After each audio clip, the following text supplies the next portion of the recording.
EPPR long live, long live, long live. EPPR long live, long live, long live. Siddiq Ahmed sir Jindabad, Jindabad, Jindabad. Siddiq Ahmed sir Jindabad, Jindabad, Jindabad. Tractor Sabhi Jindabad, Jindabad, Jindabad. Tractor Sabhi Jindabad, Jindabad, Jindabad. EPPR long live, long live, long live. পালাপাড়াত আমি আজি নির্বাচনী প্রচার উপলক্ষে ইয়াত উপস্থিত হয়েছো। আপনি জানে আমার বর্তমান পার্লামেন্ট ইলেকশন চলি আছে আর অহা 7 তারিখ এই নির্বাচনটো হব। গতিকে আমি প্রায় গাঁৱে গাঁৱে চুকে কোণে আমি ফুৰি আছোঁ। বর্তমান যেটো অবস্থা আমি দেখা পাইছোঁ যে আমি বহুত ভোটত জিকিম। ইয়াৰ আমাৰ কেন্দ্ৰীয় জয়ন্ত মাতাৰী বহুত ভোটত জিকিব। হাগ্ৰামা মহিলাৰে কৈছে আপোনালোকৰ এইফালে কোনো এবাৰ হেৰি নাই, নাম চিন নথকা অৱস্থা। হাগ্ৰামা মহিলাৰীৰ তেওঁৰ কোনো অস্তিত্বই নাই বিটিএডিত।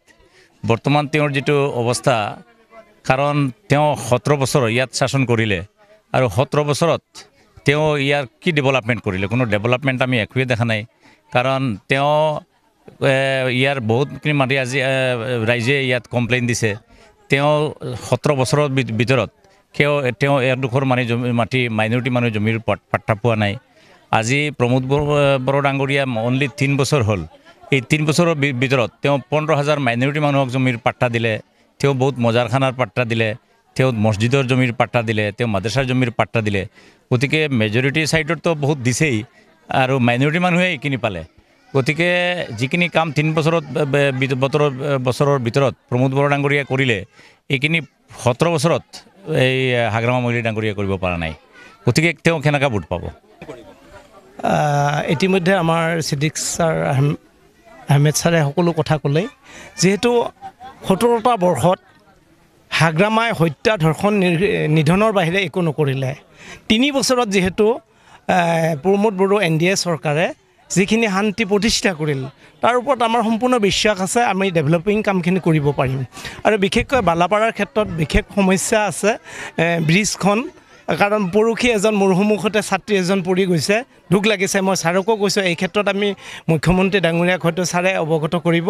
ঠিক তেনেকৈ মই চিফ ডাঙৰীয়াক ইতিমধ্যে অৱগত কৰিছোঁ। আৰু বিশেষকৈ শান্তিৰ বাতাবৰণ ৰচিবলৈ যিহেতু ইয়াত এটা কেম্প আছে, কেম্পটো ৰাইজে বিচাৰিছে, হয়তো এই ক্ষেত্ৰত আমি নিয়ম নীতিৰ ফালৰ পৰা আগবাঢ়িব পাৰিম। আৰু সকলোতকৈ ডাঙৰ বিষয়টোহে আমি যে জিকিম কনফাৰ্ম। ইতিমধ্যে কোচ ৰাজবংশী, মই যিহেতু কোচ ৰাজবংশী হয়, কোচ ৰাজবংশী সংগঠনৰ লগতে তাৰমানে 32টা সংগঠনে অপেন ছাপোৰ্ট কৰিছে।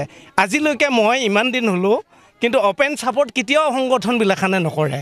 গতিকে আজি এই মুহূৰ্তত কৰাৰ পিছত আমি নিজিকাটোৰ প্ৰশ্নই নাই, আমি হিউজ ভোটত জিকিম। আৰু হাগ্ৰামা ডাঙৰীয়াই এখন যিহেতু পুৰণা নোট, আৰু পুৰণা নোটখনত দোকানলৈ গ'লে চাউল তাউল একো পোৱা নাযায়। গতিকে হাগ্ৰামাৰ অৱস্থা তেনেকুৱাই।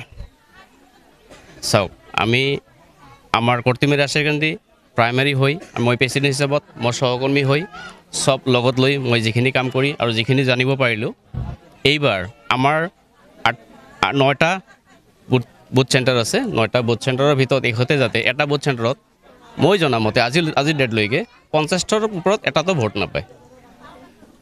আৰু আমি গোটেইখিনি ভোট আমি পাম বুলি আমি আশাবাদী।